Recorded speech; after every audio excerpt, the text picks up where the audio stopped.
Hello everyone, welcome to Plutus IAS. And guys, आज हम लोग कंट्रोवर्शियल इकोनॉमिक्स का एक और वीडियो लेकर के आए हैं। इसका नाम है Reaganomics, okay, not Reaganomo something.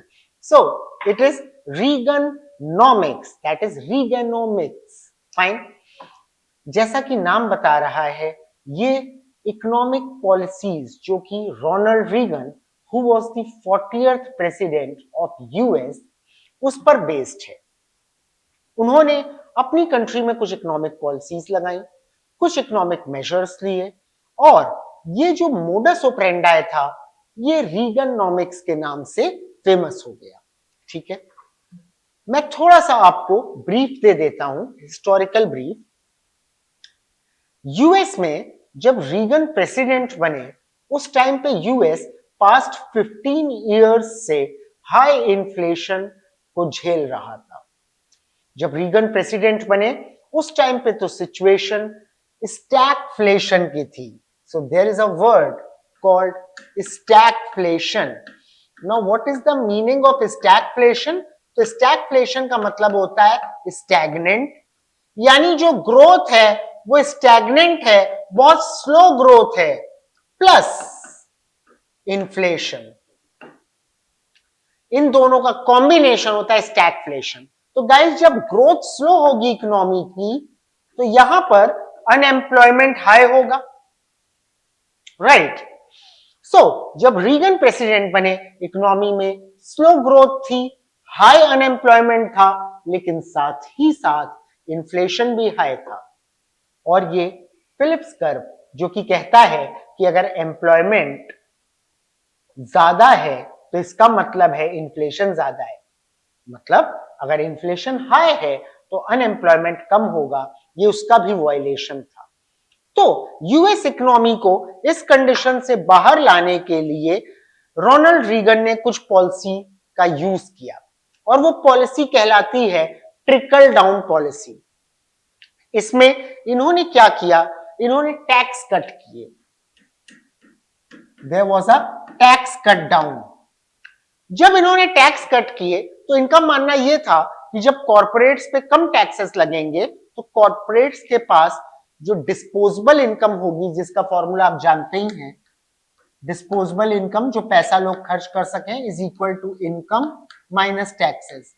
Taxes कम करेंगे, डिस्पोजेबल इनकम इंक्रीज कर जाएगी। लोगों की डिस्पोजेबल इनकम इंक्रीज करेगी, कॉर्पोरेट्स की डिस्पोजेबल इनकम इंक्रीज करेगी। तो कॉर्पोरेट्स क्या करेंगे? वो इस पैसे को इन्वेस्ट कर देंगे इकोनॉमी में, इन्वेस्टमेंट बूस्ट हो जाएगा।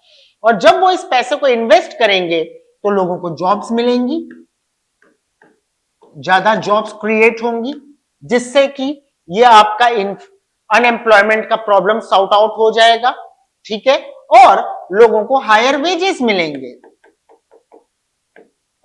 राइट। और इससे हम लोग बाहर आ जाएंगे जो उस टाइम की कंडीशन है स्टैगफ्लेशन, उससे। ये विजन था और ये पॉलिसी थी रीगन की। लेकिन apart from tax cut, Reagan की पॉलिसी के कुछ और सेंट्रल पॉइंट थे। वो सेंट्रल पॉइंट क्या थे? सबसे पहले, फर्स्ट वॉज, रीगन जितने भी बिजनेस थे उनको डीरेगुलेट कर रहे थे, यानी गवर्नमेंट का इंटरवेंशन कम से कम हो बिजनेस में। Things like licence and all की रिक्वायरमेंट ना पड़े, आप फ्रीली बिजनेस कर सको। दूसरी चीज, जो गवर्नमेंट के सोर्सेस थे, गवर्नमेंट सर्विसेज थी, उनको प्राइवेट कॉन्ट्रैक्टर्स को हैंड ओवर कर देना। अगेन गवर्नमेंट का पीछे विड्रॉ करना होता है ये। तो गवर्नमेंट सर्विसेज को प्राइवेट कॉन्ट्रैक्टर, आप देख सकते हैं ये प्राइवेटाइजेशन है, इसीलिए मैंने ये टॉपिक उठाया है। कुछ ऐसा ही हमारे यहां एलपीजी रिफॉर्म्स में हुआ था। This is privatisation, private contractors को हैंड ओवर करना। और थर्ड एस्पेक्ट था इस पॉलिसी का कि जो आपकी गवर्नमेंट स्पेंडिंग करता है डोमेस्टिक सोशल प्रोडक्ट पे, उसको रिड्यूस कर देना। तो डिक्रीज इन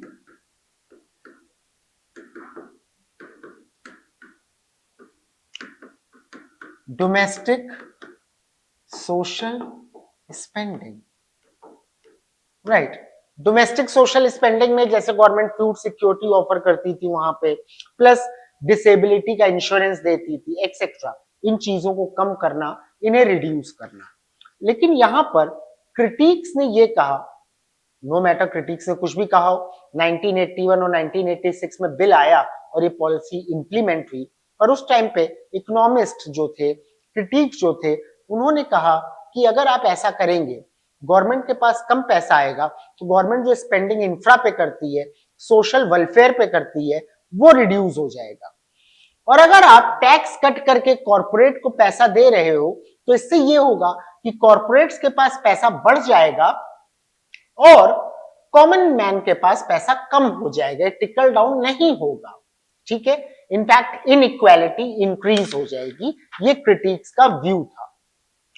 जैसा कि मैंने आपको बताया 81 और 86 में बिल आया और ये पास हुआ, और इस टाइम पे पहले जो हाईएस्ट टैक्स लगता था 70%, वो रिड्यूस होके 27% तक आ गया, ठीक है। गाइस, अब इस पॉलिसी के कुछ प्रोस कुछ कॉन्स हैं जो कि हम लोग डिस्कस कर लेते हैं और फिर देखते हैं क्या ये इंडिया में भी हो रहा है। प्रोस तो इसके ये हैं कि पहली चीज ये हुई कि स्टैगफ्लेशन की सिचुएशन से अमेरिका और यूएस बाहर आया, काफी कुछ इमर्ज कर गया अमेरिका। लेकिन क्रिटिक्स इसका काउंटर आर्ग्यूमेंट देते हैं कि it can not be contributed to Reagan's policy, क्योंकि बिजनेस साइकिल होती है, recession, boom, recession, time lag, again the cycle repeats itself, फिर बूम आएगा, फिर रिसेशन आएगा। तो अगर रीगन अपनी पॉलिसी अप्लाई ना भी करते तो अमेरिका इस सिचुएशन से वैसे भी बाहर आ जाता। उसके बाद क्रिटिक अपना एक और पॉइंट रखते हैं कि एक्चुअली इस पॉलिसी ने रिच क्लास को फेवर किया और middle class and poor class को क्रिपल कर दिया, राइट। ये बेस्ट एग्जांपल है अकॉर्डिंग टू क्रिटिक्स कि कैसे कॉर्पोरेट हाउसेस और रिच बिजनेसमैन को फायदा पहुंचाया जाए। अगर हम रीगन पॉलिसी को इंडियन पर्सपेक्टिव से देखें, आप आजकल का सिनेरियो देख लीजिए, आप ऑब्जर्व करेंगे कि बजट में टैक्स कट हो रहे हैं और आप पर्टिकुलरली कॉर्पोरेट टैक्स के सेक्शन को देखिएगा, उसमें कितनी ज्यादा रिलैक्सेशन दी गई है।